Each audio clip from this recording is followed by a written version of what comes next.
44번째. 어디서 헤엄치는가?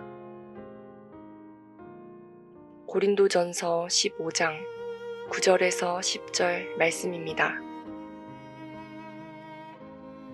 나는 사도 중에 가장 작은 자라. 나는 하나님의 교회를 박해하였으므로 사도라 칭함받기를 감당하지 못할 자니라. 그러나 내가 나 된 것은 하나님의 은혜로 된 것이니 내게 주신 그의 은혜가 헛되지 아니하여 내가 모든 사도보다 더 많이 수고하였으나 내가 한 것이 아니요 오직 나와 함께 하신 하나님의 은혜로라.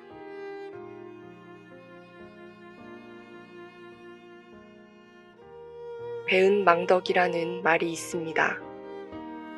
이 말은 받은 은혜를 저버리고 감사할 줄 모르는 태도를 의미합니다. 이러한 태도는 인간의 교만과 단기적인 이익을 추구하는 이기심에서 비롯됩니다. 또한 권력과 지위가 변할 때 사람들은 쉽게 과거를 잊고 새로운 권력을 따르는 경향이 있습니다. 세월이 흐르면 자신이 받은 은혜를 과소평가하며 자신의 성공이 오직 자신의 노력 덕분이라고 주장하기도 합니다. 이러한 사회적 풍조 속에서 배은망덕한 행동이 더욱 빈번하게 나타납니다. 과거 이스라엘 백성은 하나님의 은혜에 대해 어떻게 반응했습니까?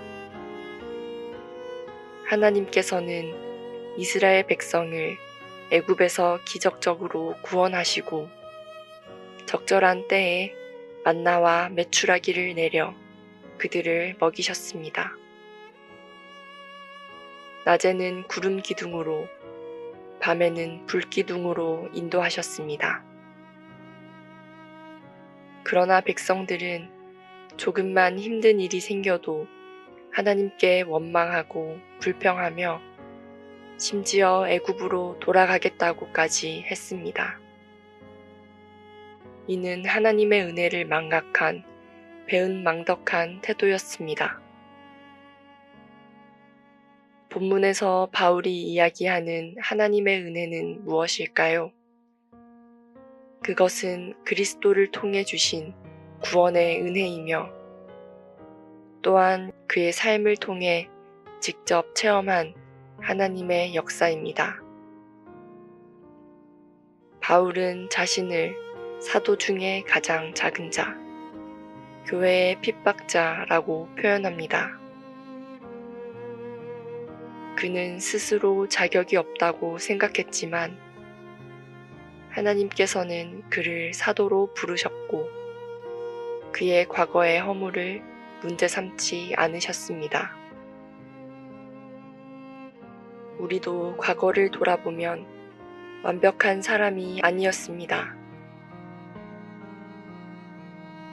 예수님을 믿으면서도 마음속에 불평과 원망을 품었던 적이 있을 수도 있고 남에게 말하지 못할 죄를 짓고 수치심을 느낀 경험도 있을 것입니다. 그러나 하나님께서는 우리를 돌보시고 인도하셔서 오늘의 자리까지 오게 하셨습니다.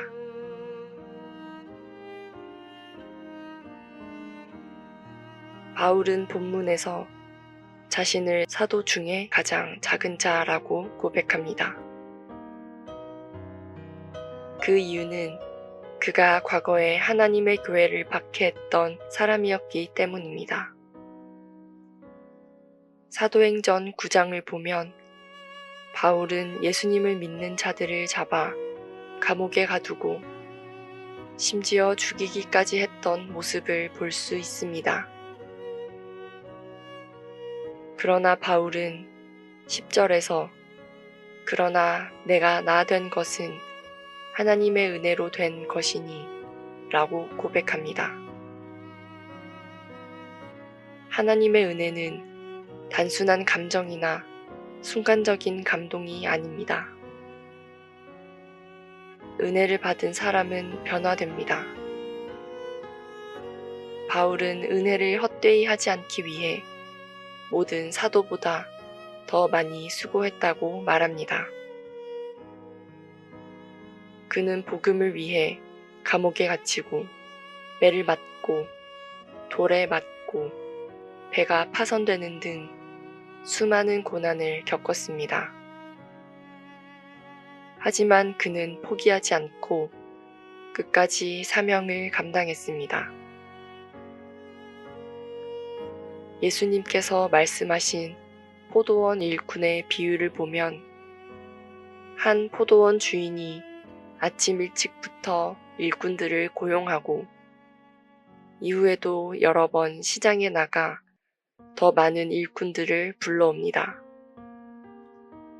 심지어 오후 5시에도 사람들을 데려와 1시간 일하게 합니다. 그런데 일이 끝난 후 주인은 모든 일꾼들에게 동일한 품삯을 지급합니다. 바울은 마치 하루 종일 놀다가 오후 5시에 일당을 받기로 하고 포도원에 들어가 일하게 된 일꾼의 심정으로 헌신했습니다. 주인의 은혜가 너무나도 고마워서 물불을 가리지 않고 뛰었던 것입니다. 그는 그리스도의 일꾼으로서 수고를 넘치도록 하며 감옥에도 갇히고 매를 맞으며 여러 번 죽을 위기를 넘겼습니다. 그에게 있어 성공만이 하나님의 은혜가 아니었습니다. 실패도 하나님의 은혜였습니다. 건강한 것만이 하나님의 은혜가 아니라 병약한 것도 하나님의 은혜였습니다. 바울은 자신을 괴롭히던 육체의 가시조차도 하나님의 은혜로 여겼습니다. 자유롭게 복음을 전하는 것만이 하나님의 은혜가 아니라 핍박을 받고 매를 맞아 감옥에 갇히는 것조차도 하나님의 은혜로 여겼습니다. 하나님은 우리에게도 넘치는 은혜를 주셨습니다. 하지만 우리는 때때로 그 은혜를 잊어버리고 늘 부족하고 모자란 것처럼 생각하며 살아갑니다. 이제 우리도 바울처럼 하나님의 은혜가 충분하다는 것을 깨닫고 그 은혜에 감사하며 살아가야 합니다. 탕자는 아버지의 재산을 허비했지만 과거를 뉘우치고 집으로 돌아오자 아버지는 기쁨으로 맞아주었습니다. 이것은 죄인이라도 하나님께 돌아오기만 하면 하나님께서 용서하시고 받아주신다는 은혜의 상징입니다. 가늠한 여인은 돌에 맞을 위기에 처했지만 예수님께서는 죄 없는 자가 먼저 돌로 치라고 말씀하셨습니다. 이 말을 들은 사람들은 떠났고 예수님께서는 여인을 정죄하지 않으셨습니다. 이는 하나님의 은혜가 얼마나 크고 깊은지를 보여줍니다. 우리의 힘이나 공로가 아니라 하나님의 은혜로 구원을 받았습니다. 은혜 속에 사는 사람에게는 불만이 있을 수 없습니다. 나의 모습이 누추할지라도 은혜의 하나님을 향해 한 걸음만 내디디면 하나님께서는 우리를 향해 기쁨으로 달려와서 맞아주실 것입니다. 하나님께서는 우리를 기다리고 계십니다. 우리가 해야 할 일은 단 하나, 자신을 비우고 하나님의 은혜의 바다에 모든 것을 맡기는 것입니다. 에스겔 47장 8절에서 10절을 보면 은혜의 강물이 닿는 곳마다 생명이 살아나고 번성합니다. 사해처럼 죽어있는 곳까지도 이 강물이 가면 생명이 넘쳐나게 됩니다. 이 강물이 가면 생명이 넘쳐나게 됩니다. 하나님의 은혜와 복음이 임하는 곳마다 영적 회복이 일어납니다. 이 강물에는 고기가 심히 많으리니 라고 합니다. 강가에는 어부들이 모여서 고기를 잡습니다.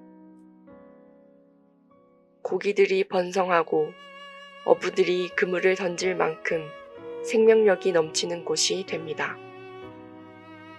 풍성한 생명과 하나님의 축복이 넘칩니다. 하나님의 은혜 안에 거하면 우리는 강해지고 유능해지며 빛을 비추는 삶을 살아갈 수 있습니다. 하나님의 나라가 확장되고 복음이 온 세상으로 퍼져나가는 것을 상징합니다. 문제는 우리가 은혜 안에서 성장하려 하지 않고 성장한 후에야 은혜 안으로 들어갈 수 있다고 믿는 것입니다. 이는 마치 메마른 황무지 돌투성이 땅에 장미를 심어놓고 그것이 저절로 비옥한 화단 안에서처럼 성장하기를 기대하는 것과 같습니다. 장미는 무성하게 자라기는커녕 시들어 버릴 것입니다.